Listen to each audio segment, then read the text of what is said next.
on with match 5 of the day, and it is going to be Bunny Hopper versus SilverName. And was this week 1 final Swiss? It was. Correct. It was, good right? memory. I'm not going crazy. Yeah, it was. So this if you've actually remembered that, good job, because I looked it up on the spreadsheet. But yeah, I will. No, I remembered. Yeah. Good job. I was 90%, which is the raise of the voice of the question at the end. But yes, these two players played at the end of the finals of the first Swiss week, which, funnily enough, was just Conquest, right? So it was this format that the players were playing in. We'll see how it pans out today. Obviously, Bunny Hopper winning first week of Swiss means he did have one up over SilverName. Again, now he is going to be having the Demon Hunter, Galakron Rogue, and the Zoo Warlock, which is the much more charge-focused version. But it does have some of the other Zoo elements I always like to harp on about as well. I find this slightly amusing because Boar was one of the people who got to play on like the test server, obviously like the pre-release, when the expansion came out. Oh, yeah. And I remember watching him like playing a couple of games and getting tilted because his opponent was Bluegill Warrioring him. And he was just like, well, like as soon as my opponent plays Bluegill Warrior, I stop taking it seriously. Like this isn't a real game of Hearthstone anymore. We're not going to be playing Bluegill Warriors when we actually start playing real decks, are we? So what's the point? Well, here we are, Boar. We do have Bluegill Warriors in our deck, in fact. But SilverName, who is known for a wacky deck or two himself, has got pretty standard-looking stuff here. Highlander Mage is fairly common. In Europe, he was leaning on the Spell Mage, I believe, in that first week when he did clash against BoarControl in the final. And outside of that, Galakron Rogue, Tempo Demon Hunter, yep, looking like pretty solid stuff overall. Yeah, and I will say again, just a reminder for anyone who's tuning in and doesn't recognize me from last year. I didn't cast this region last year. That's why I wasn't here. But I will say SilverName has impressed me not only in his play, but in the fact that he's bringing a ton of different decks. He's bringing some standard stuff, bringing some of his own spice, like you mentioned, the Spell Mage, his own or different builds of Spell Druid / Token Druid in previous weeks of Grandmasters so far. And I think overall he's played very well. So for me, and not only bring top meta decks and play well, and then bring the crazy stuff and continue to play well, like I can't argue with that. Yeah, Admirable and myself had this thing last year where we realized that basically all of our commentary on SilverName basically came down to one very easy soundbite, which is, boy, he's playing these bad decks incredibly well. That did seem to be the story, where his brings were letting him down, but when it came to the actual mechanics and the actual reads and the macro decisions and the understanding of matchups, he really did seem to have it on lock. It's just that he was bringing these really weird off-meta decks with him.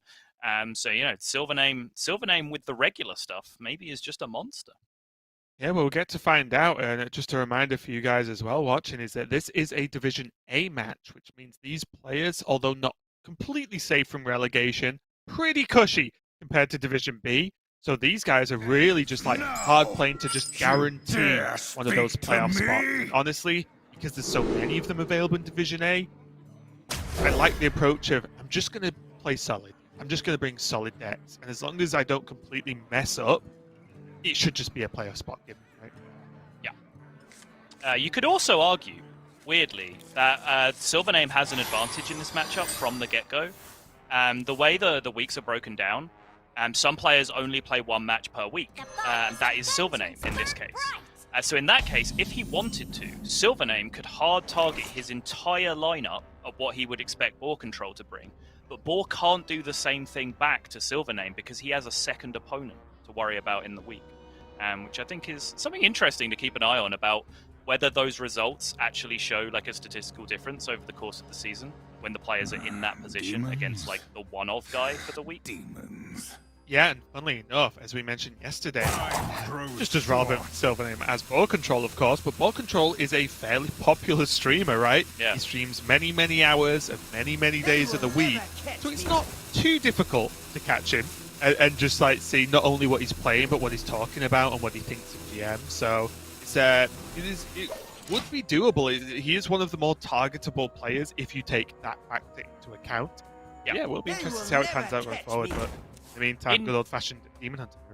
In the interest of multiculturalism, Raven, I am going to point out that if you had to call one of these players a big streamer, it would be SilverName and not BoarControl. I think there's a very good argument to say that SilverName is like the most popular Hearthstone player in the world, outside of Crip, maybe? He's huge. Yeah, that's why I said just as relevant for SilverName and BoarControl. Yeah. I know it's like BoarControl's a relatively large streamer, but SilverName takes it to a whole new level. Yeah. Just look at your chat now, guys. I think that's it. If you watch it, just look at chat now, and you'll see the level of impact SilverName makes wherever he strides.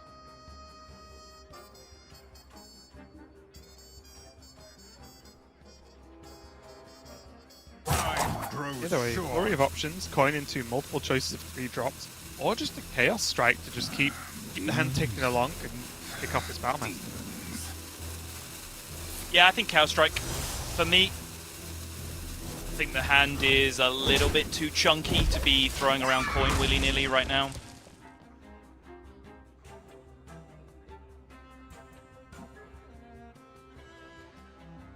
Haven't had too much of a chance to examine these lists between the two players. Again, Sol, that's literally what I was about to say. Alright, I'm going Boar. I'm going Boar. I've got BoarControl.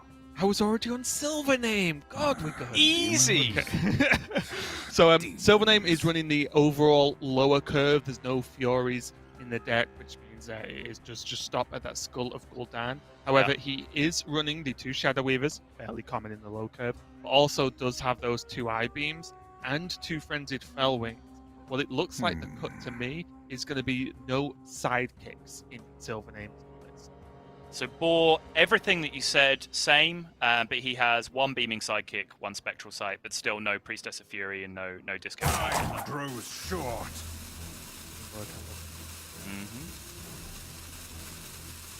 What does have though is a lot of slices.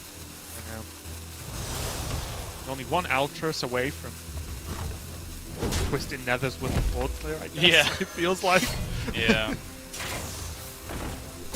I like this play. It's a play that took a couple of days before it even really caught on, even though literally everyone was playing Demon Hunter. The attack first, then equip your Umberwing line. Right.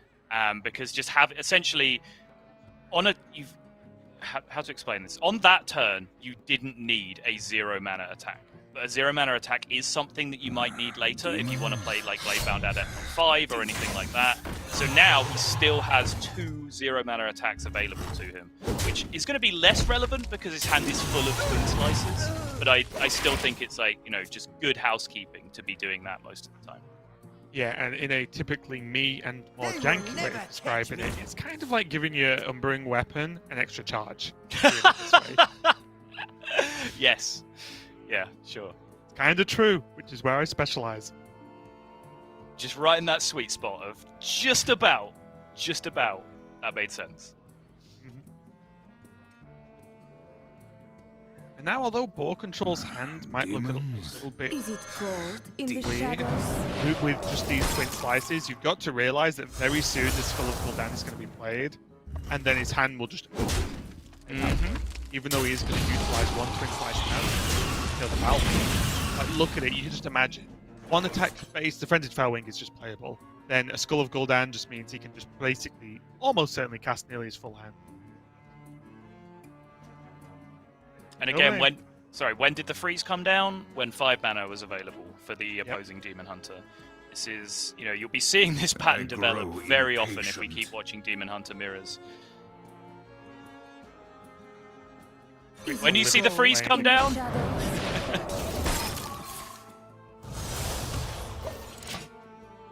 Well, Living Flame does not affect face, right? It's just minions? It's just minions, yeah. And as you can see, very rarely do you freeze minions in this matchup.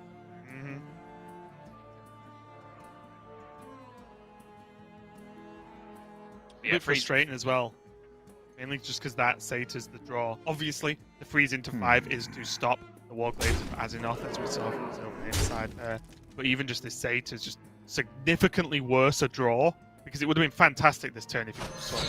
Yeah, I mean, this is the whole point. It's not just Warglaives of Azinoth. It's also Gladebound Adept. It's also Satyr Overseer. It's also, you know, Twin Slices and whatever else you have in your hand. Chaos Strike, if you have that in your hand. There's so many cards that you make awkward. It just so happens that turn 5 is the sweet spot where they all intersect and suddenly they're all available. So it just generally becomes a really good freeze turn. And now BoarControl's in the luxurious spot of not only having board control, but also just having the... I have to make that distinction sometimes, I guess. But also having, because of that, his Skull of Gul'dan that's castable as Outcast is significantly better because he is in control of the game in health and board. Yeah, that's right. I like how you got through BoarControl and board control just fine, but you couldn't get through the word luxurious. I know. And then just went Skull of Gul'dan to be cast with Outcast. And it just, I don't know. It's just dropping bars right now. I don't know what you mean. Grows short. Weakness. That's just a double time grow short then.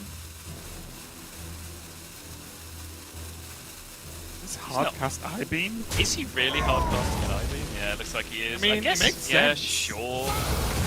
The swing still goes in, removes a minion from board, generate a 2-2. Either one he swung into will kill the Satyr anyway. And he probably feels like he needs some health right now because whenever you in the mid to low teens versus Demon Hunter, you know you could just be dead because the nature of Metamorphosis is doing so much of your health at that point. Yep, fine. That's a pretty low value skull. Extremely minimal discount. Chaos Strike helps out just a little bit though in just at least cycling. Yeah.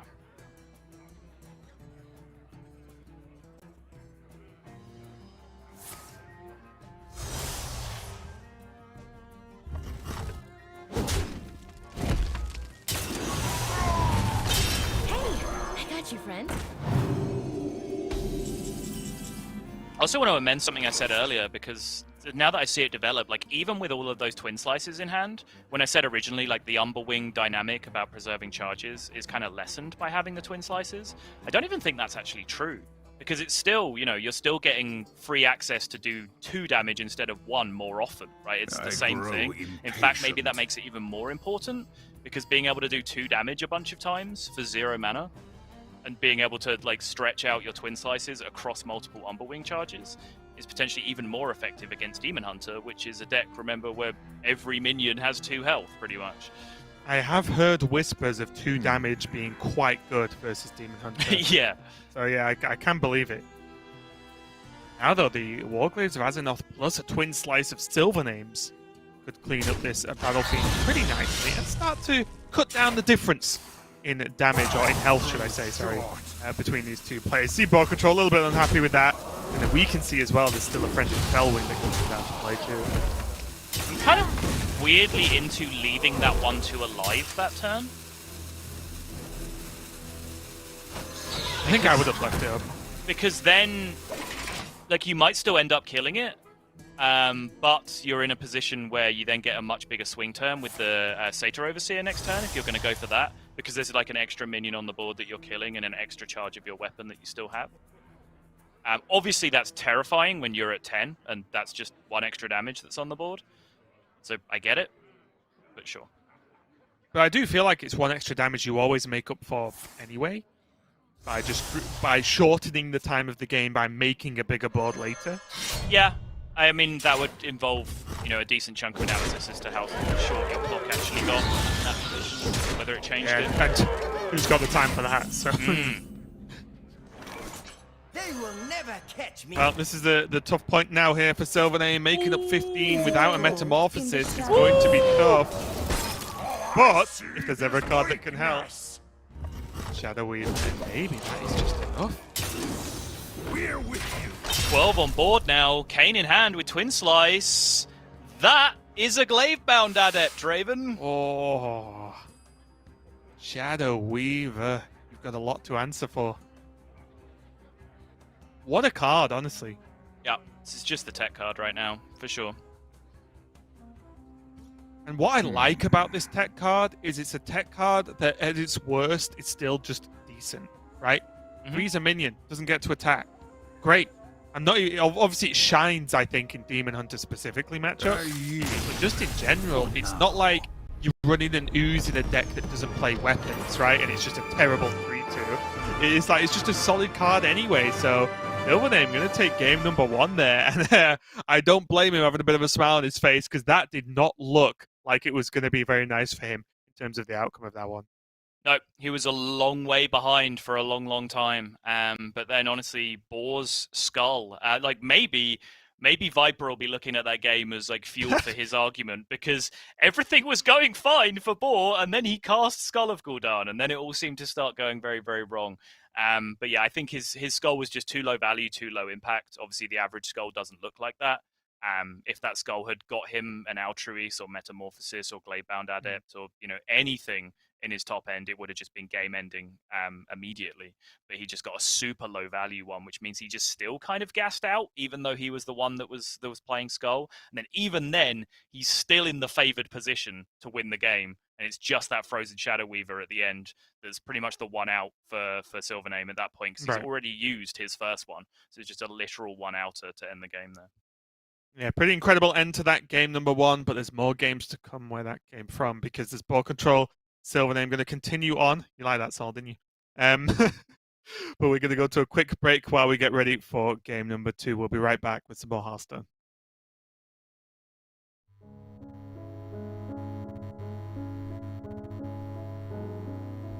What is my greatest fear?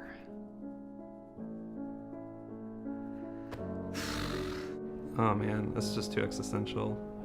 The R word, which is relegated.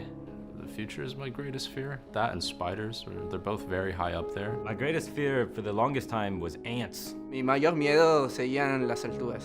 Hurting someone's feelings. I never really want to give off bad vibes. Failing in Hearthstone is kind of a fear. I want to continue doing this for as long as I could. My friend's older brothers were digging up an anthill. I went to look to see what they were doing, and then they pushed me into the anthill, and then I was covered in ants from head to toe. I've had this recurring nightmare since I was a child of not being able to finish a puzzle, and it's a giant puzzle that I'm walking on, and then I fall into it and I wake up in sweats, and it's just terrible. So really what I'm afraid of is puzzles. And I had to strip down naked and get hosed down to get all the ants off of me, and they were like bitey ants, and it was not fun. It was not fun at all. From that moment onward, I had a war against ants, and I absolutely hated ants. Drowning because I don't know how to swim. Death, and that all life is meaningless. My greatest fear is death.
We are back to continue the match between SilverName and BoarControl. SilverName getting away with a bit of a cheeky win there with the help of a Shadowcaster.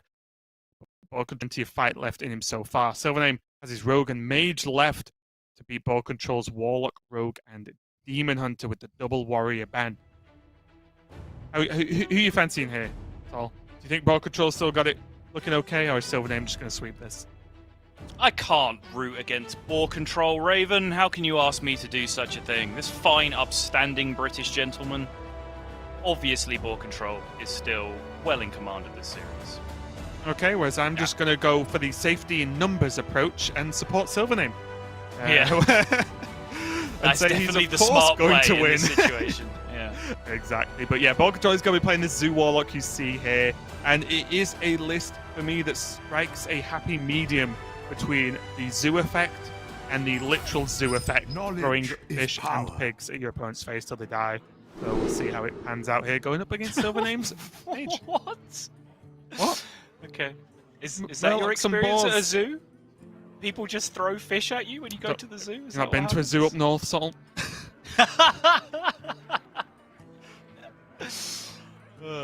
Doesn't matter where you go up north, someone's throwing something at you. Yeah. Ah, they're a lovely people. Friendly bunch. Stupid, but friendly. Isn't your wife from up north, Sol? Her family is, yeah. Like our whole family is, yeah. Note to self, send them this broadcast. Yeah. Anyway, looking at the opening hands here.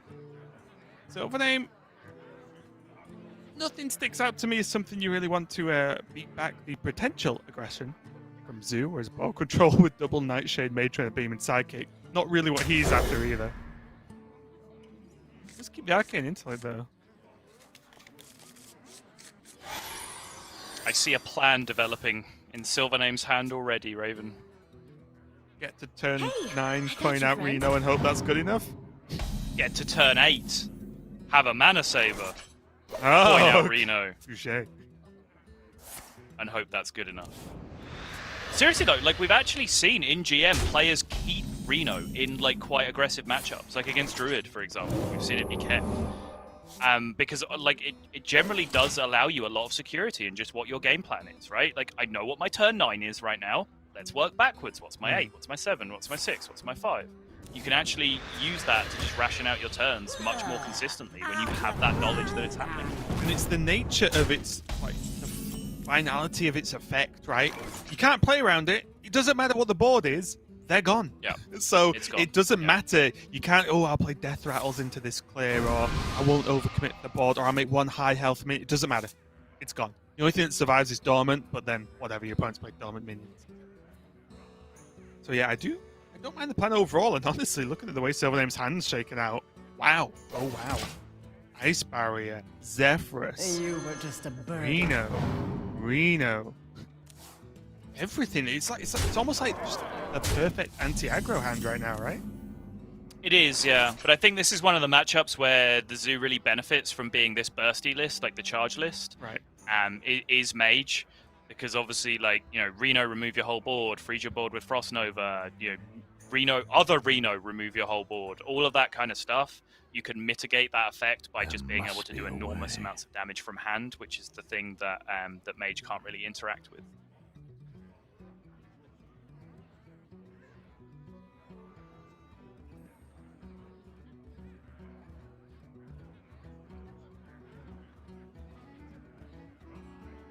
The problem here is normally Mana Saber into Reno looks great, but with the amount of health already on board, and it's probably only going to get worse. Might not be a good enough plan, so I wonder if SilverName's going to just go for Flame Ward now, soften up that Matron, and then have the option to coin into Reno next turn, if BoarControl commits again. Yeah, he also had the option to play the Arcane Breath on the previous turn, like coin it out and hit the Flame Imp, or even just play it without playing the Arcane Intellect to preserve the coin. But I think he kind of winced when he played the Arcane Intellect, which I think may have been not hitting a dragon in that position, because he's looking to secure additional resources from the Arcane Breath as well. Oh, didn't even go for the barrier here. So SilverName, I thought he was going to go for this Mana Saber and have the protection of the Ice Barrier. I guess, to be fair, the Ice Barrier is 8 no matter when you play it. So yeah, as long as you don't get into Soulfire range, then you're chilling. I do wonder if the Flame Ward was just decent here, because now I guess SilverName might just be banking on a Blizzard instead next turn to soften the board up. I still like ramp into Reno as a plan, I think. Because actually, if you look at it, there's only 6 health in play right now, right? When you factor in the 3 that the Mana Saber can take off. Not necessarily, right? Possibilities. Likely to be 2? Is the Mana Saber just going to go into the Matron? I mean, if it needs to do that, to create a okay, I full get. clear, Yeah, then if yes, yeah, absolutely. if we're talking instances of it clears or it doesn't, then yes, okay, sure. Yeah. So it's actually like not that easy for a board to develop that much extra health onto this board. But this is exactly what I'm talking about. Why bother even trying to interact with that mess when you can just buff up a bunch of charge damage in your hand instead? Yeah. And the more I see this list, the more I'm really leaning towards it, because it does feel like somehow it's been built to have the best of both worlds. Hmm. Mainly because I'm staring at 2 flame imps on the board. but yeah, I feel like a lot of the lists up until this one have felt one or the other, right? There's either burst damage or there's just more minions. So yeah, congratulations to whoever made this list. It does look very good. And this Voidwalker is a huge deal because that's a variable that I was not factoring into the equation on the previous turn. If the attack has to just go into the Voidwalker, that makes a mess of things. He can get the extra ramp here to play like Frost Nova Imprisoned Observer, for example, to try and 2-turn this instead. Just gonna go Blizzard instead. I was wondering whether there was a weird point of like, and again with no dragon, I understand why, but he also could have like coin Arcane Breath, then attacked him with the Mana Saber. And that maybe would have opened up Reno in some situations, but it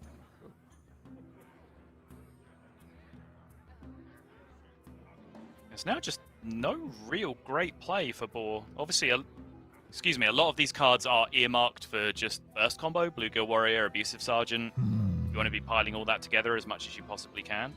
And everything else kind of has significant downside to play right now. Magic Carpet just exposes a Magic Carpet. And make sure just discards one of your Magic Carpets. Like it's pretty messy no matter what your turn is here.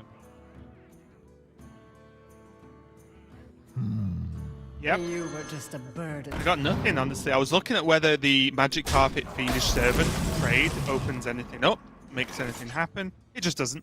So I see BoarControl there just saying, well, I've got to get rid of this Mana Saber, got to play something, and this keeps at least some of his charge damage from hand active.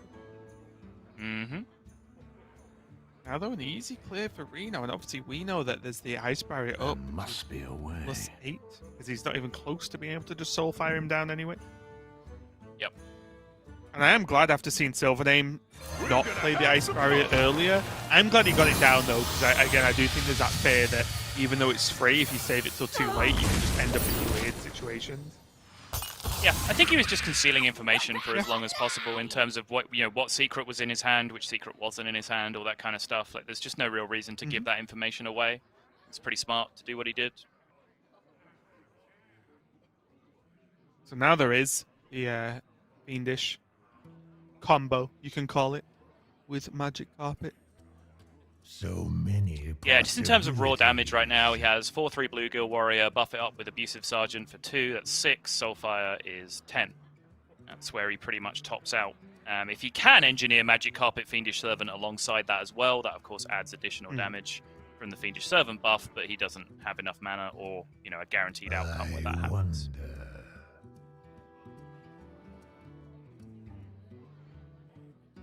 Last I checked, 10 is not 23.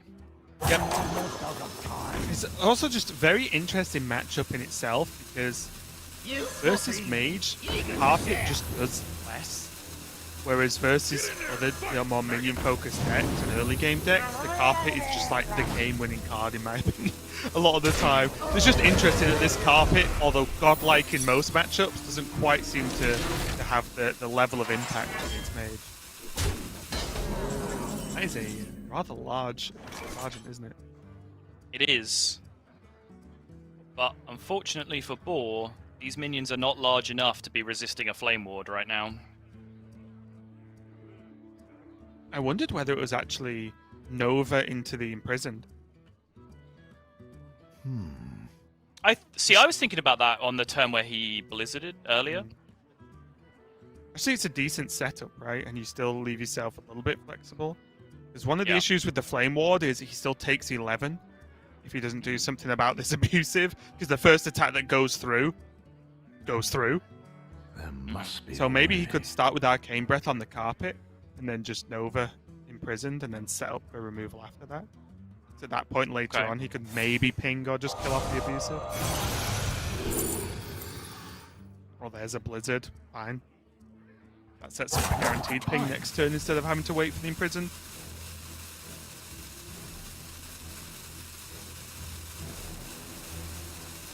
The good thing is, though, against BoarControl's deck on this few cards, the Nova is a reasonable form of damage as well, because Boar's already used a couple of his charge minions and already just on. And most importantly, SilverName knows that the stuff he's got in hand now is not buffed from an Imprisoned him.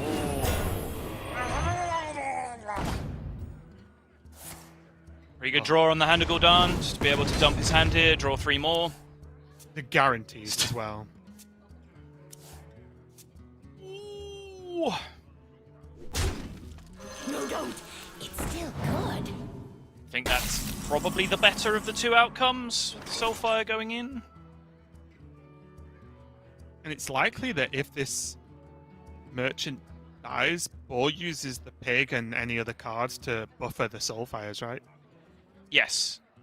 Obviously, the Soulfires are in distinct danger of discarding each other from now on, but he can fill up his hand and try and be able to rip 2 Soulfires by discarding other things. What have they done to me? Interesting. Was this not Zephyrus Clear? I thought this was Zephyrus Clear. Doesn't want to give him the Soulfires, right? Why not buy more time? I guess? Sure. I mean, I guess it is full board. Full board means Frost Nova. And he can coin Reno. Sure. Okay, yeah. This is smart. Yeah, you are absolutely right. Now this is not only no Soulfires for you, Mr. BoarControl, but armor for me.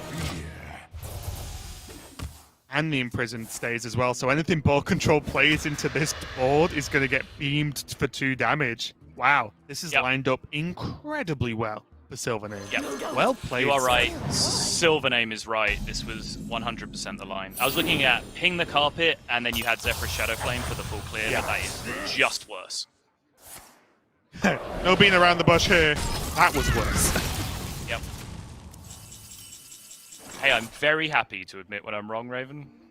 I think it was a really good setup from SilverName there. Look at the position he's in now. Now it's more how does he lose.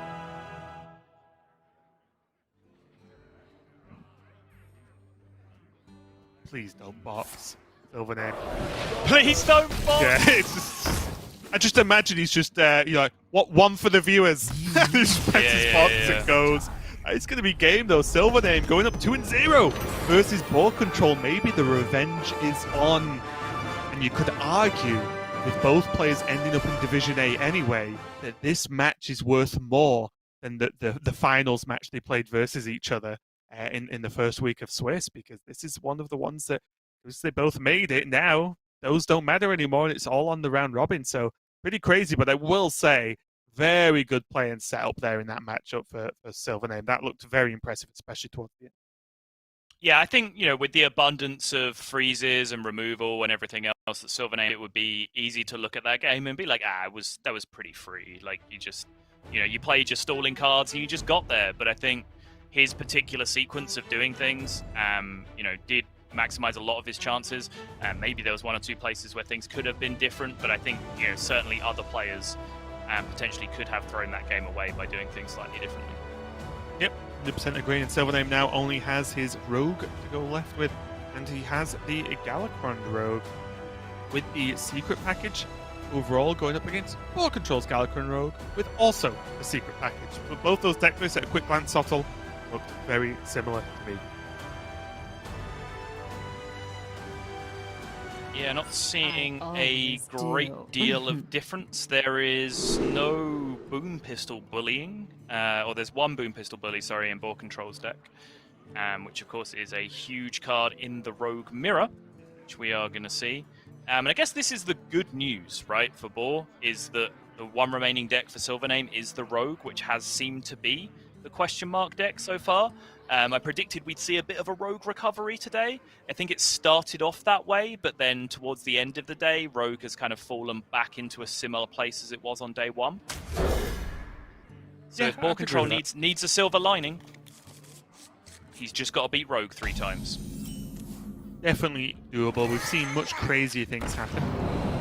Let's see. Maybe if SilverName is as precise and controlled as he was in that mage game with this Rogue, we'll just edge this out. Quick.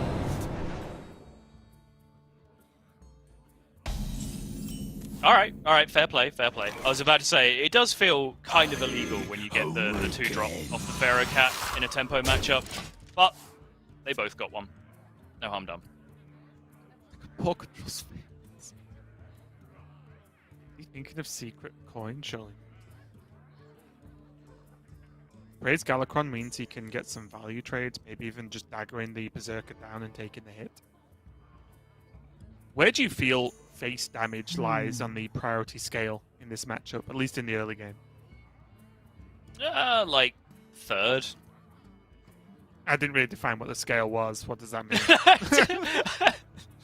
Hence my suitably ridiculous answer to your question. Too soon. Oh well, you know, not that priority then. If 2 and 3, 1 beat it, you know. Yep. Yeah, I think, you know, since Leroy has rotated out, face damage in general for Rogue is less of a premium. You do want to pressure still where possible because, you know, you are still a very pressure-heavy deck with a lot of chunky minions and the ability to do a lot of things very quickly. But I don't think face damage is really the premium that it once was in, you know, the waggle pick Leroy scimitar days. Up to no good? Me too. Awaken.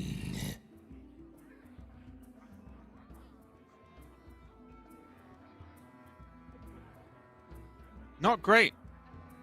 Is it for BoarControl right now?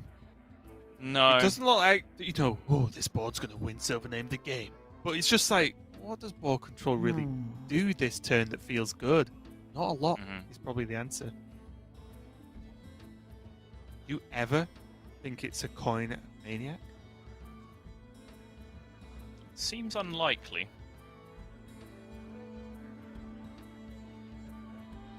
Even though it's just a 3-1, I do think BoarControl does not want to be hit in the face multiple times by this mummy. No, but I don't think you want to coin your 4-drop into it either. Yeah, coining 4-drop just sound a little bit worse than it is. The 4-drop is a 2-2. But yeah, nothing really feels great.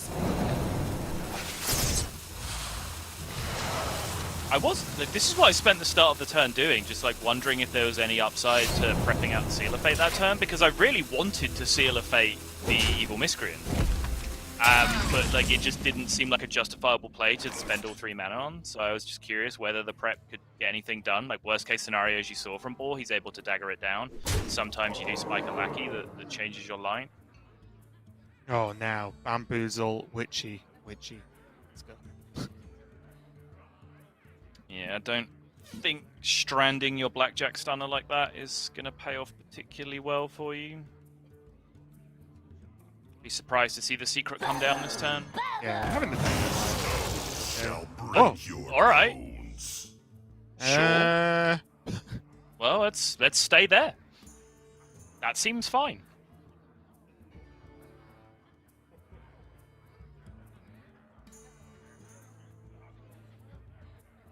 SilverName disagrees. Too soon. I think. No, not yet. So okay, if he goes for it, I would view this in a roundabout. Oh, okay, this is changing everything I'm about to say now. In a roundabout way, because of the aggressive nature of his board, where does BoarControl swing with this into this Bamboozle if that's what you expect? If he swings into the 1/1, which is arguably the safest place to swing into, then that makes the weakest minion an okay minion. if he swings anywhere else, it's probably just going to go from bad to worse. But now with that evolving to the 4-5, SilverName maybe just feels like he can go hyper aggressive now and just kill him. I don't know. I'm scared. I'm facing against a rogue with a lot of cards that hasn't really done much. Just sat back, generated a few lackeys. Even with a bamboozle, this board can be picked apart by a few choice rogue removals. And I've just given up my only hard removal option in hand.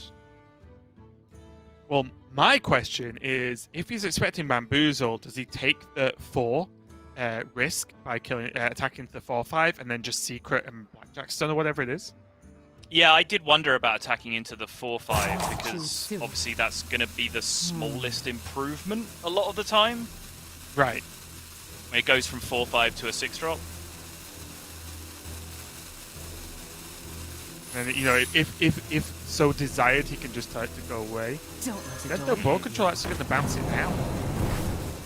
Backstab the 3-2 and just say, no, I'm not playing your game, Mr. Bamboozle. Alright, fair enough.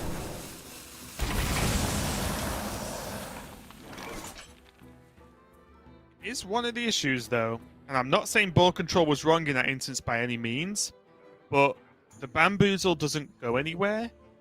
So although you can ignore it for a certain amount of time, which is absolutely fine, if you can play around it, of course, and get something better, yeah, it is going to go off at some point in the game, almost certainly, right? So as long as you delaying it gives you a better answer later, that's fine. Mm-hmm. But I've seen some games where players like aggressively don't trade into something and then just die or fall too far behind because of that. So I'm not saying BoarControl fall into the trap. It's a trap that exists. That turn was kind of agonizing for Boar because he ended up spending so many what I'd call like Edwin resources in his hand without making an Edwin, which, you know, kind of sucks for him. But he didn't know what the secret was, right? Like he didn't know if he was dealing with ambush or whatever else that turn. So he couldn't really start making the Edwin in a convenient way that also tested for ambush. So he had to go so far down a certain line that he sort of then ends up committing to it overall. And funnily enough, this allows SilverName to replay the Never set if he really wants, because it's not a battle cry, it's just an active effect. Sure, yeah. Actually, it's not the worst play into this. Normally this locks your whole turn out as rogue. Yeah, it's alright. Just play a Yeti this turn. Probably doesn't want to sap it. Nope. Blackjack? Can have a talk about it, but still no. Good talk. I felt very involved in that conversation. Yeah. Do you think it's worthwhile? I honestly did consider it for about a second and was like, well, don't they just replay it then? And so many options. Yeah. So, and you spent 6 mana on a 1-2. I think the 5 mana 4-5 seems like a much better outcome for me. And again, it's the same old issue of suddenly the bamboozle's still there. What happens? Maybe SilverName potentially even considers running this 1-1 in. So many options. Yeah, I can see that for sure.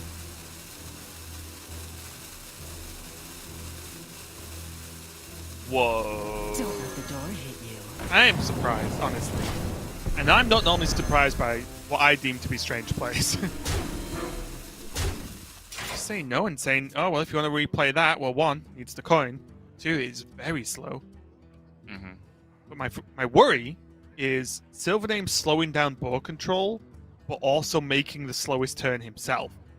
Because there's just a 1-2 on the board. It could have been a 4-5. Yep. I think maybe he was just very scared of the bamboozle, because if he leaves the 5 attack up, like, you know, the 5 attack can trade into his 4-drop. Decent chance it, you know, does enough to the 7-drop that he can just deal with it. I think SilverName is just smelling that, like, Boar really feels like this bamboozle sucks right now, and he just wants to maximize that feeling that, you know, Boar isn't able to deal with it. But it is an unusual looking one for sure. And I will say, rightly or wrongly, this is where a lot of my hype for not only the secret package, but bamboozle specifically, has come from. Is weird situations like this, where for whatever reason, and there's many reasons, but like a player just does not want to proc it, and then the games just get really weird for that player. And it's kind of happened on both sides of the board here, which makes it quite funny, but... Again! Nobody moves and no one gets hurt.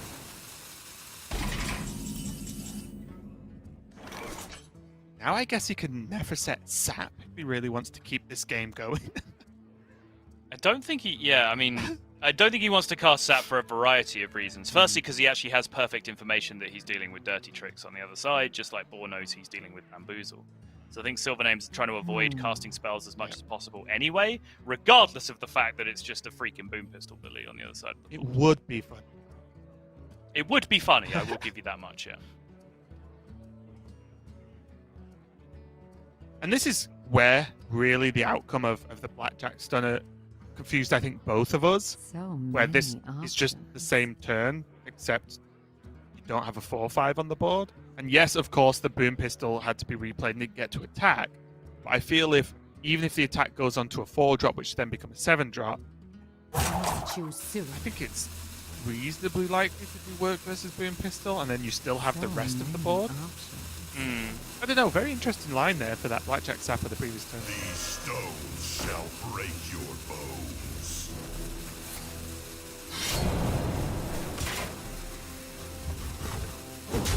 Get it off.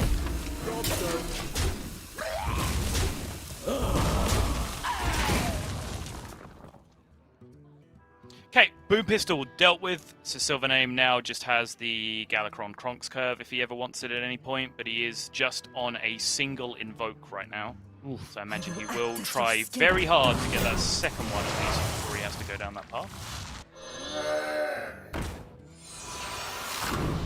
Pretty good value play here though as well. I will act as your scape. You can just sap this away, I think, and just push some damage. This seems really good. Yeah, the sap will finally activate the dirty tricks though for Boar, which is kind of a problem. It is, but I think what's a real shame there for SilverName is that was the minion Boar had as the 2-drop. Because if it wasn't, he could have attacked him with Dagger. Takes a lot of damage, of course, but then Faceless Corruptor, the Nephset. Yep.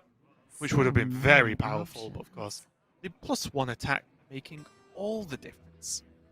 The turn here for SilverName.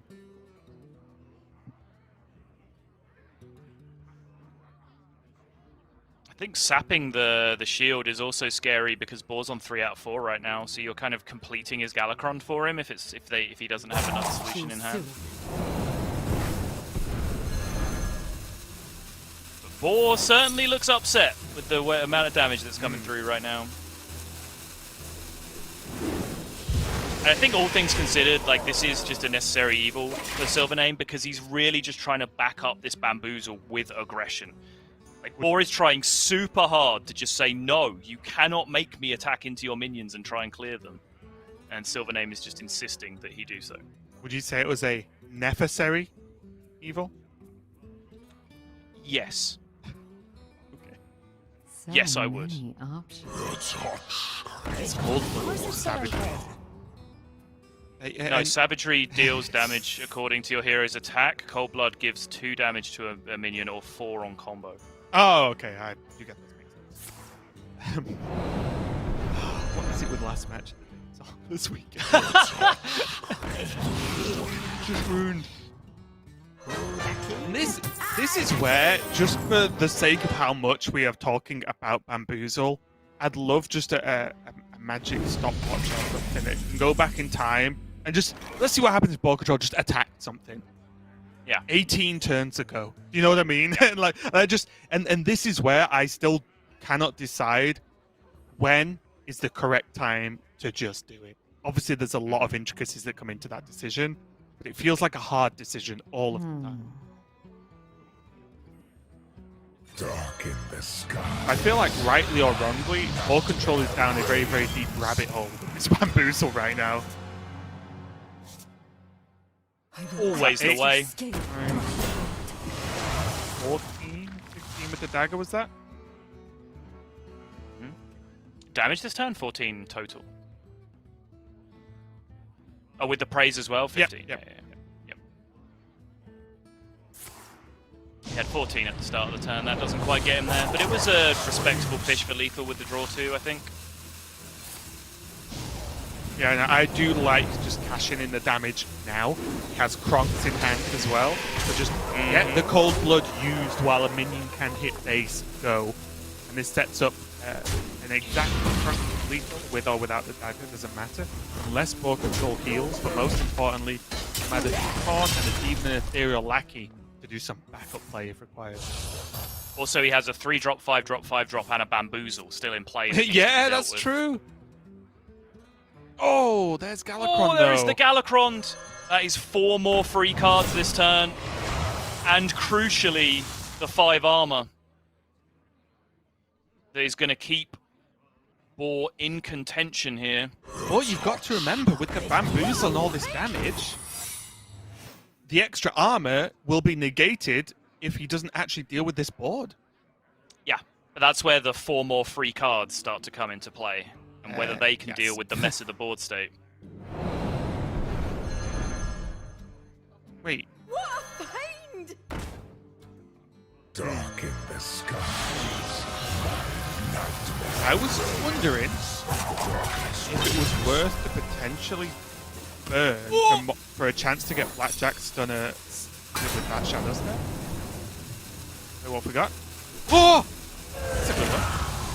He got Seal Fate of this Faceless Corruptor off his Galakrond. Like, he can deal with literally anything that came out there. It was just absurd pulls. I think we're down to two Shadow Steps in SilverName's deck. He's played 0 of them. Has Kronks in hand. That's not a Shadow Step. It's a flick, though, so you can get rid of the taunt, at least for now. And we can see we get rid of the second one as well. Checking SilverName does play double step, yep. And he has used none of them. So he has a 1 in 7.5. And improving on every draw from now on. BoarControl does have Kronks of his own, though. He does. And although his draws were fantastic, I did wonder if using that Shadow Step to effectively just do nothing and burn and free up a card slot was worth it with what he had available to him and potential available to him. You fell right into my trap. SilverName even feel like he just needs the Kronks to clear now. Based on the way this board is pared down. Darkness wanes. Guess he could. Can he ever do it a different way and just get Dirty Tricks active? I think he wanted to. I think that was definitely why he picked Dirty Tricks there, because he just wants to dig the 2 extra for the Shadow Step. But there's just an extra minion appearing on board, and you know your opponent can just Kronks you. They only have 7 cards remaining in their deck compared to your 15. The chances that they just Kronks you to death that turn are pretty high if you leave that board up. That is very true, isn't it?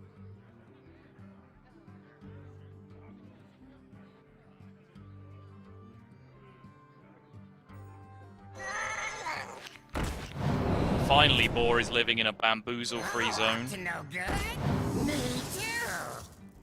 She has some freedom to operate here. Rush Lackey is huge for taking care of this board state. Was a little bit light on options of actually removing minions up until that point. You ever Nothing. power? Whether they were like Kronks, board buff, then Rush Lackey, just to make the cleaner trades. Darkness wanes.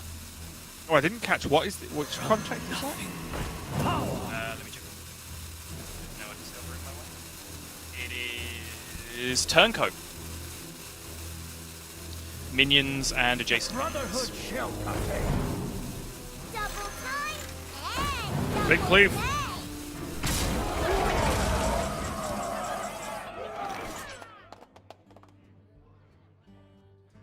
So SilverName, just going to do the general thing of he needs 9 if he wants to kill him this turn. Is that reasonably possible? Probably not. You can flick away the Van Cleef, which is by far the majority of the damage on board. From nothing. Power. Head crack. You can do it and flick still, so... I wouldn't hate that, honestly. Checking his list again, he plays 1 Eviscerate, which he also has not yet drawn this game. What about? So if he can somehow generate a Kobold Lackey, then he has Shadow Steps as live draws for damage and Eviscerate for live draw for damage, which is 3 out of his remaining 14 cards. Right. Darkness wanes.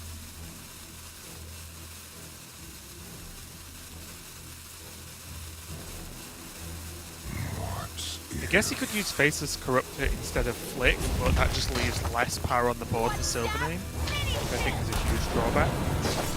And Faceless Corruptor is always good because he has lackeys, so he can always just make a lackey into Faceless Corruptor. It's much more flexible. Yeah, the problem now is the counter Kronks push, which is 25 damage, right? The old CKP. Yeah, with Praise Galakron, is that just lethal? I think it is. I think he just has 26.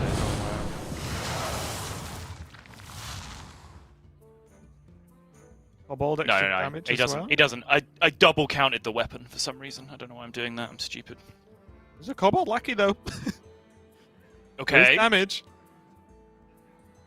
So 2, 4, 5, 6, plus 10, 16, 21, 23 with the Kobold. What about? So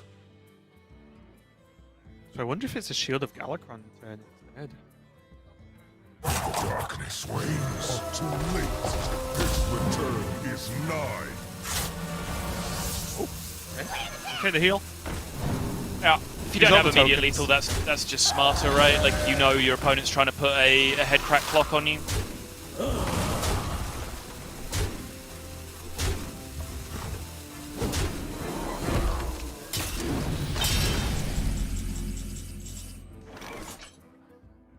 And here we go.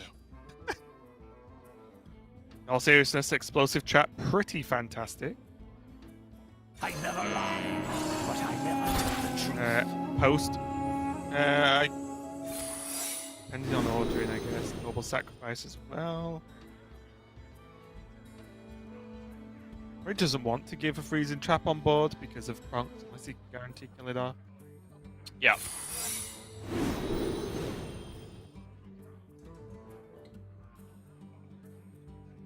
Card that started it all, Bamboozle. I wonder if he's desperate enough for a snake trap.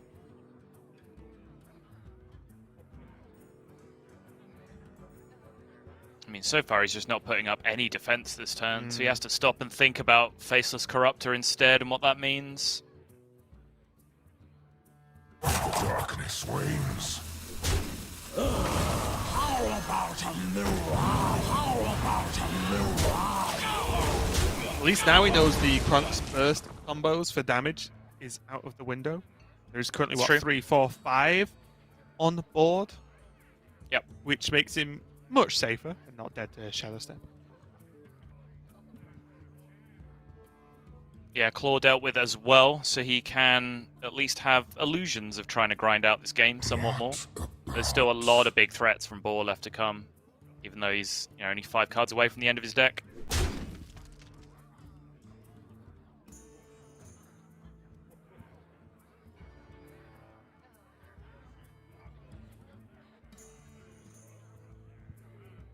And without this Hanar having generated a, Flame Ward, Explosive Trap, whatever else, like, what cards in the Rogue deck are actually going to answer even this board now that Boar has? I don't know. I guess it might be a Praying to the Dragons moments for SilverName. Yeah, even then, it's the answer. It's not like Deathwing gets him out of it. Netherwing. Sure, because he can discover 2, yeah. It's fair. What else? The AoE, if he gets a Taunt Lackey as well, but question. I'm fishing here, but there are things that could happen, at least. On wings of evil. Nope. Okay. Stop and think about whether Alex draws your own face is ever a play. 10 on board. Requirement of 5 for BoarControl. Biggest issue is if he does Alexstrasza, that's the whole turn. There's no follow-up, there's no removal, there's no progression past having an AA on board. Yep. I think I like digging for the Netherwing from the other Draconic Lackey, and then if you don't hit it, you can still like Faceless Corruptor plus Praise Galacrond to be able to efficiently trade with a couple of things.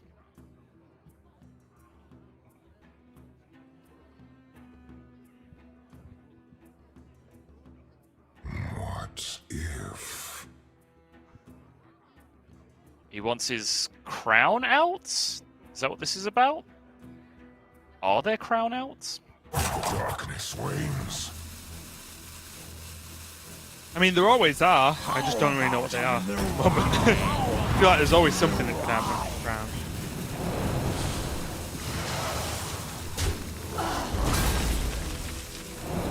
Sure. So by not going for the second Draconic Lackey, he gets to Seal Fate here as well. Seems solid. BoarControl would need 3 damage to get somewhere. Looks like he might be continuing to play for the ball. Oh no, he's going to try and get it with the, what, Lackey Rush? Sorry, Cobalt Rush would be a combo. Nope. Could go for now the Maniac.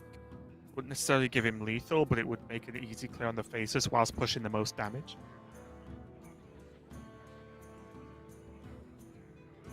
And still having some space to say evolve the Maniac and then use a potential Titanic Lackey if he wants to trade 1 minion.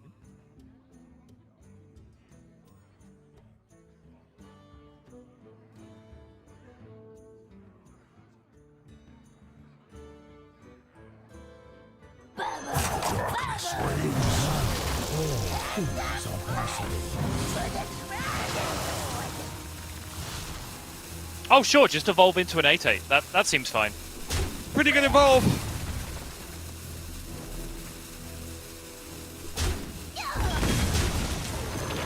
Actually, it's way bigger because it means Alexstrasza is just way worse. It means Alexstrasza. Yeah, that's huge. Exactly. Huge. I didn't give that enough credit on first glance because I forgot about the Alexstrasza, I'll be honest. Yeah, it looks like it's a formality, right? Because it looks like Boar's just so far ahead in this position, and he absolutely still is if SilverName Alexstrasza's himself. But yeah, that's insane because it all but locks off Alexstrasza completely. Does he ever Alexstrasza and then evolve for the 10 mana 10/10 taunt?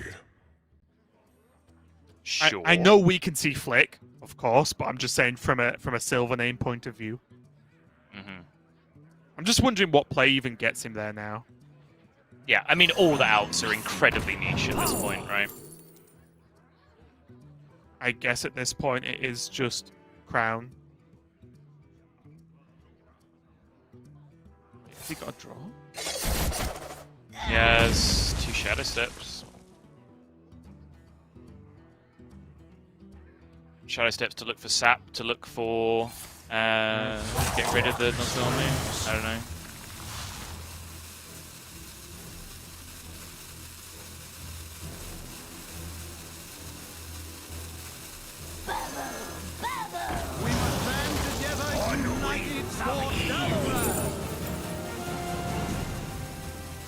Not like it's going to be enough. I think SilverName's just going to give it up. What a crazy game. BoarControl, shake of the head. I don't blame him for that one. That one not only went the distance, but looked so close for each player at so many different stages of that game. It's crazy. Yeah, absolute marathon of a rogue game. Probably the longest one that we've seen in Europe, at least. Not sure about whether other regions can quite compete with that, but that for sure went the distance. SilverName going outright aggressive for the majority of it. Feel like that game had like multiple phases. There was like the setup arc, then there was the Bamboozle arc, then we moved into the Galacrond arc. And then it was just the SilverName scrambling for his life arc to finish it off. But unfortunately, the redemption narrative was not complete as SilverName did not find his way over the line. The 3-0 victory. And BoarControl is back in with a hope in this series. He really is. It's going to 1-2 versus SilverName so far, and I believe the players have already locked in their matchup. SilverName, of course, going to be on the rogue. BoarControl going to be back on this.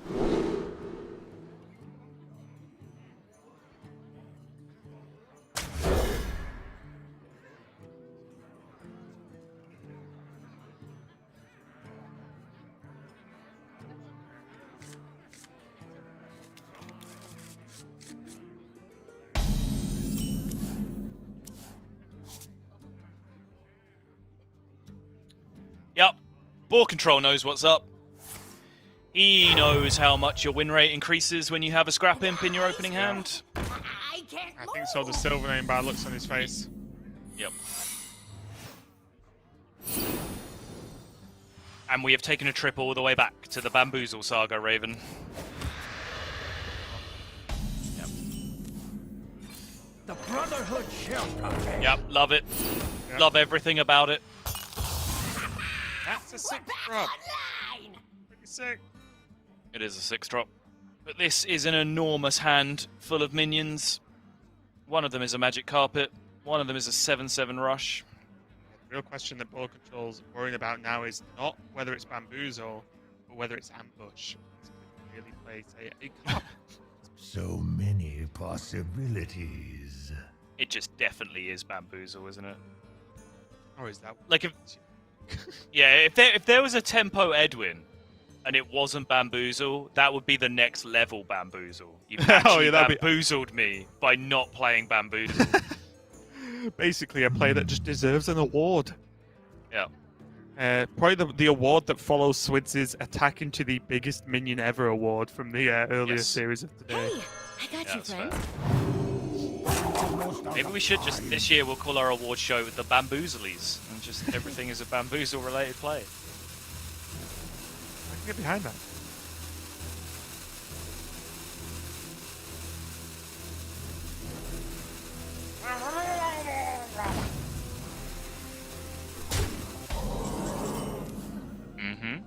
Seems entirely legitimate. Yep, there's always the option here is once BoarControl realizes or gets the news that it is Bamboozle, or like at least, can just not play that game and just go face instead and let SilverName have to defend. As we've seen now, suddenly that Van Cleef was not a 6/6, it was just a measly 3-mana 2/2. You were just a bird. Nightshade Matrion 7/7 Rush into a 6 drop. Good chance this works out just fine for Boar. But he might just refuse to play that game once again. I think he's having that internal struggle with himself right now. I wouldn't mind it, because what is the real punish for the Miscreant? You're making SilverName have to have Titanic Lackey? Yeah. And like, or it's like, then well, so what? I don't know. It's like SilverName like suicides this, plays Shield of Galakron. Shield of Galakron is a minion you have to deal with, and then it evolves into freaking Tyrion or Walking Fountain or something, right? Right. I guess. There are punishes, but they're very abstract, which is why it's such a hard call to make. The benefit of this is the nature was a rush minion, so it's not as if it could have gone face this turn. So BoarControl's not like -7 damage miss now or anything like that, right? He's just basically minus the health off his mage. I would have picked the secret just to stress BoarControl out even more. I would have gone for the mental warfare at this point in this series. Actually obsessed, right? Hey, look. Or it looks like he's been pretty stressed about these secrets. Sometimes you're going to make the plays that happen outside the game as well as inside the game.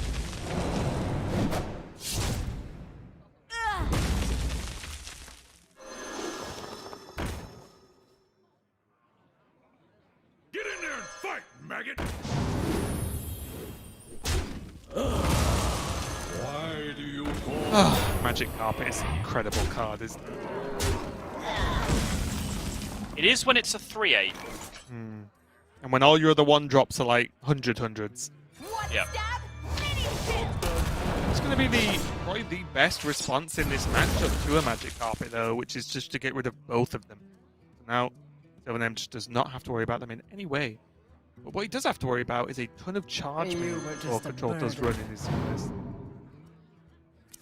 Yeah, I'm not even sure the second Magic Carpet is that big of a deal, because Boar's just at the point where he's just dominating the board already. It's not like he's going to need a bunch of rush minions from this point. Like, if anything, that just thinned Boar's deck by a draw to get Bluegill Warriors and Stone Tusk Boars and Soulfires to end the game. Yeah, more of a general point in just the matchup, right, as a whole, as opposed to this specific game where BoarControl is just beating SilverName up right now. Yeah, for sure. There's not a lot you can do about it. It's looking like a fat 2-2 where I'm sat, Raven. Yeah, putting the faith in the Dragons once again, but they've not been kind to SilverName so far. And they're off the Matron and the Voidwalker as well. Oh, but we can just see, and SilverName can just see quite honestly, it's just down to sheer hand size. This is just looking unlikely due to BoarControl's burst-related build as well. Yep. That, and the deck friends, plays double Bluegill, double Soulfire, double Abusive.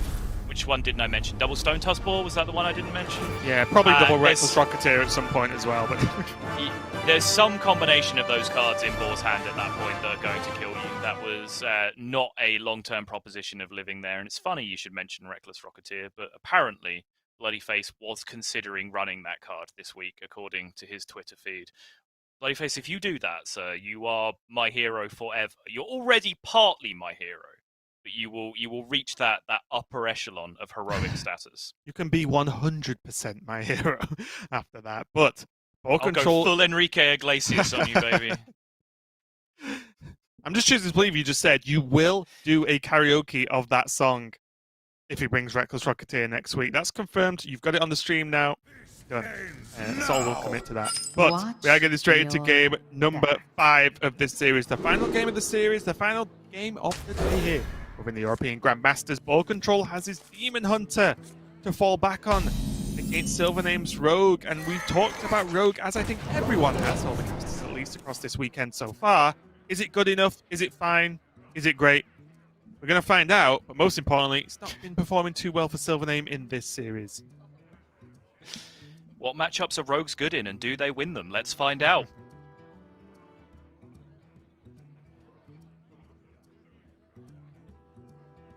I grow impatient. Few options here for BoarControl. The double Blazing Battle Mage seems just like the level 1 easy option. Pretty high pressure as well, but he's using that coin up. Maybe BoarControl feels he can just take it a little bit slower, as Rogue does often excel when it's given minions to eat up in the early game. It does, indeed.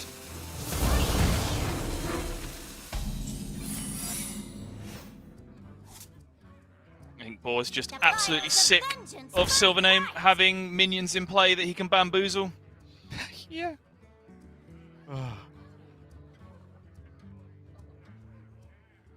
For real, it's just the biggest tempo push he can make there, right? It just denies the dagger being able to answer his board state. He now curves into Beaming Psychic.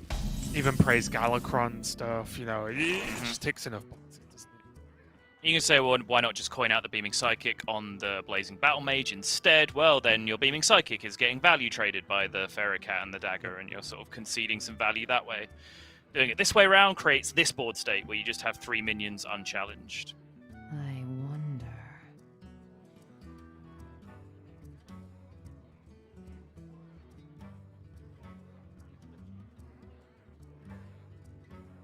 It's just always Seal Fate, isn't it?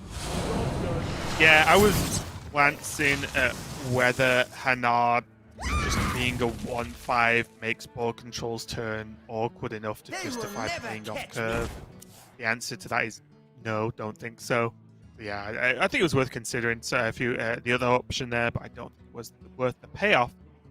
But the Restless Mummy is pretty fantastic versus Demon Hunter. So SilverName, although like he was on the rough end of the stick in terms of just early pressure for BoarControl, his hand isn't looking half bad with just so many rush minions. Demons.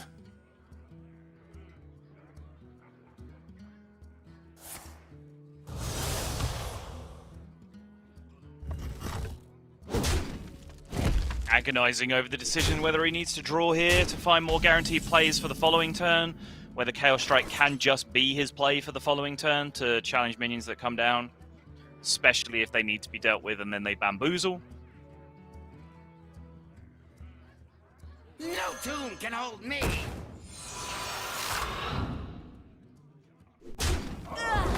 SilverName just going to take the value trade on board here. Pretty interesting when it's a reborn minion, not to taste like the first pop and get the reborn effect off, and then sort of threaten the bamboozle afterward. Because he does lose a good chunk of value. Is he just confident that BoarControl would literally rather do anything else in life than trade with a minion that has Bamboozle up? I mean, Boar has demonstrated that quite clearly. And That's what I mean, and look, and it's just like... I do agree with his philosophy for the most part. Is just don't do it. Now, though, there's trade. Does he ever get...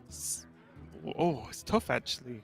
A few options. I was looking at whether just getting his faces down, even though it overwrites the mummy, the second half of the mummy, which is a shame, obviously, because it does have rush, but still, you end up with 2 4/4s that can then trade away, and 5-drop to an 8-drop Bamboozle looks pretty good for me, and it's going to almost again ensure that BoarControl does not take the trade here. Yeah, I like it. I like this. Yeah. SilverName needs to set up counter races. He needs to create positions where Boar doesn't feel like he can just smack face and win the race over and over again. So if SilverName just needs to put a ton of power into play, and this puts a ton of power into play. Mm-hmm.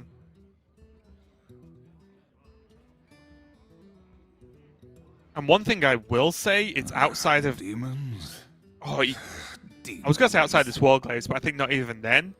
We talked a lot about in the mirror where should BoarControl have just attacked early on? You know, should he just get it over with? He doesn't have the tools to deal with whatever comes out right now. No, I don't think there was any question of trading into any of the minions so far this game. Just wanted to point out that, you know, we have talked about, oh, does he trade? Should BoarControl just always ignore Bamboozle? In this case, he definitely should be ignoring it. He has no follow-up whatsoever. Maybe if it's Warglaves this turn, next turn with Twin Slice and Chaos Strike and Warglaves, he could do it.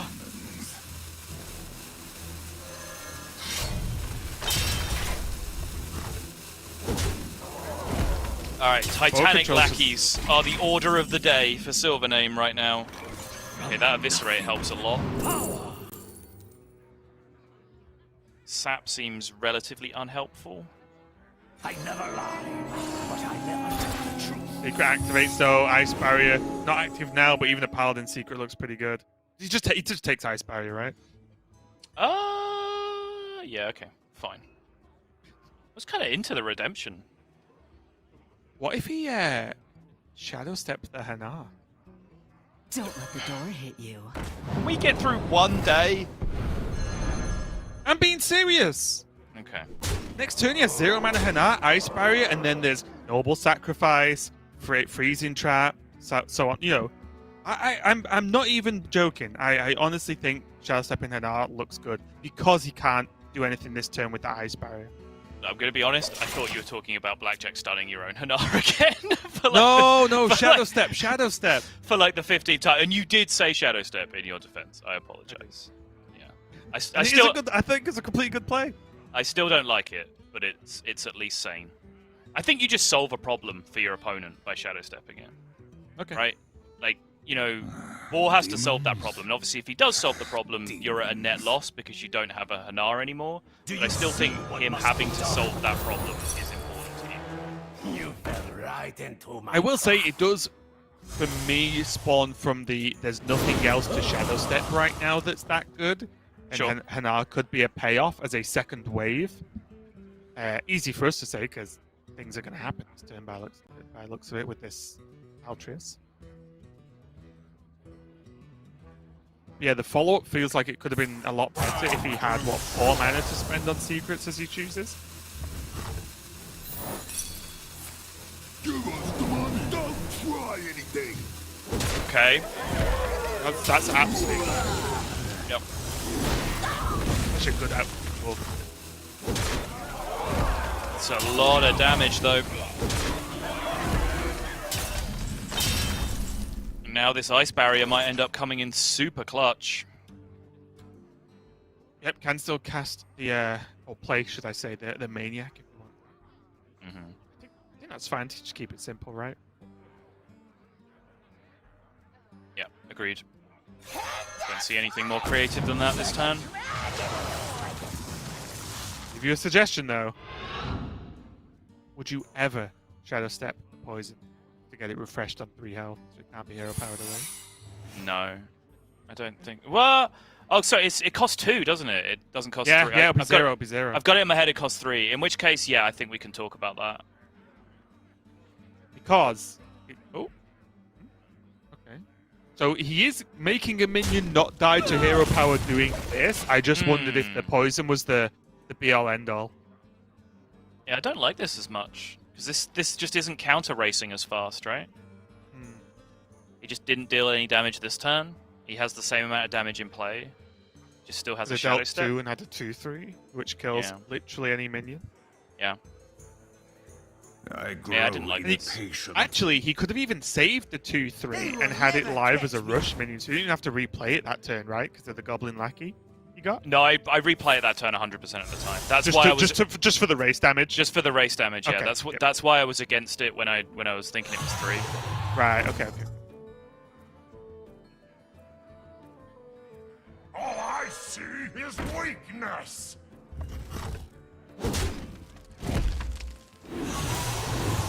We're The seal effect. Much of a surprise there. Witchy is not the boy for SilverName here.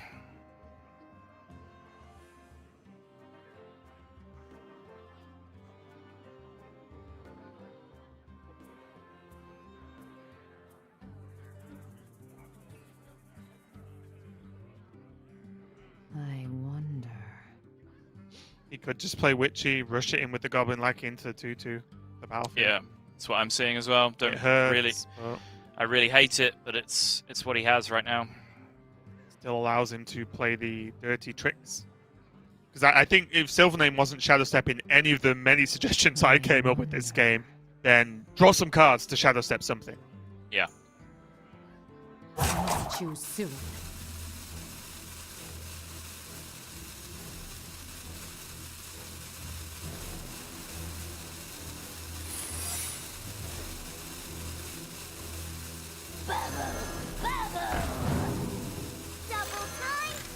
Yeah, I think this has to be a play. Considering maybe Dagger Up over the Dirty Tricks coming down, but that just seems so much worse. There really aren't that many spells that Board's going to activate here that don't end up killing you, that give you the benefit of the Dirty Tricks. But daggering down a 2/1 is actively bad because you put yourself to 4 without activating Ice Barrier, so then you're just dead to 1-turn Metamorphosis at that point.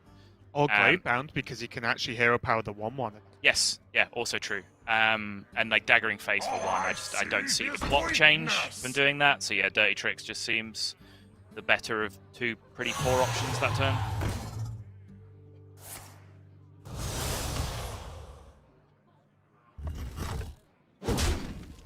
It's looking like the reverse sweep is very much on here for Boar though. Joy then. By trading into that 1/1. Blackjack stutter. So there's that into Shadow Step. Don't really, let the door hit you. Really is just making this a matter of time more than anything else for BoarControl here. So I think once BoarControl sees what the outcome of every card in SilverName's hand is, probably going to be pretty happy here, especially with that cane. Don't let the door hit you. Wow. You have to wind back to maybe the Shadow Step Hanar would have gave SilverName enough juice to go a little bit deeper into this game. Obviously, SilverName running dry for most of the game was looking a little bit rough for him here. Yeah, I still don't like it. I think you could see that Boar had to scramble to deal with the Hanar that turn, and it kind of diverted him off, just doing straight up efficient things. So I think if anything, he might have just taken more damage more quickly if he'd have Shadow Stepped it.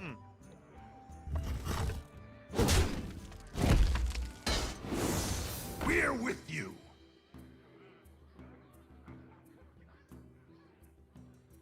Wait, hang on. What happened this turn? What are you confused about? I'm just very confused.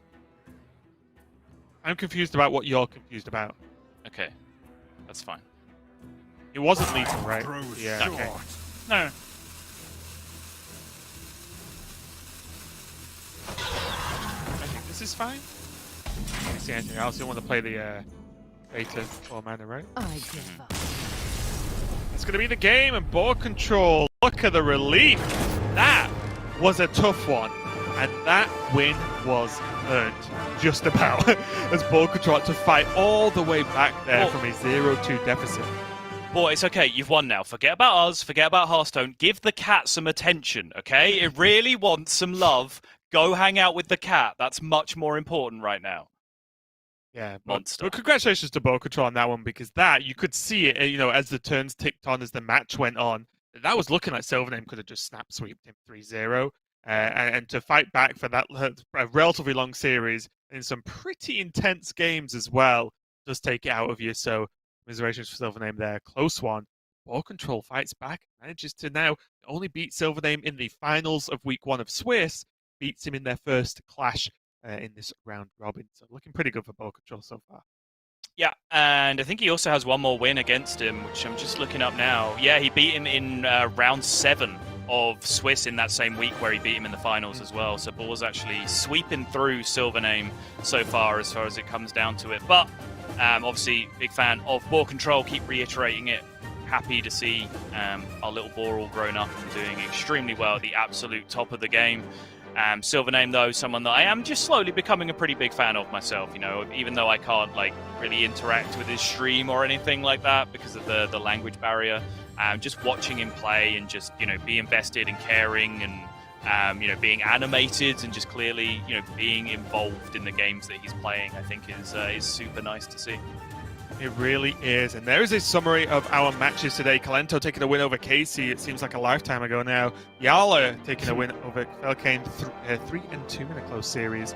Psycho beating down Hunter Ace in a rough series, I feel, for Hunter Ace, as it looked like some of those games could have gone either way. And then Bunny Hopper taking down Swids, maybe putting a stop to some of the French dominance we've seen, as both French players that played today lost today. And then finally, screwing off the back of that last match where BoarControl fought back from a 0-2 deficit, take down SilverName 3-2.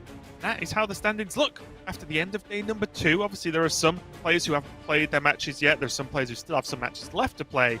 But so far, BoarControl, fantastic week. That's him done, 2-0.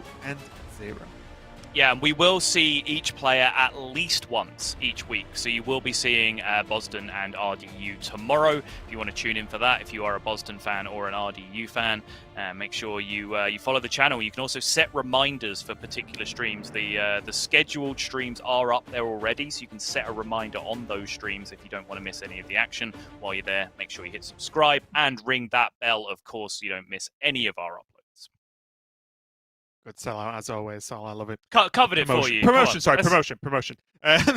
Efficiency. Yeah, Let's just get out of here. Come on. But honestly, yeah, make sure to do all of those things Sottle just told you to do. It's one of the few times I will tell you to listen to Sottle, so bear that in mind.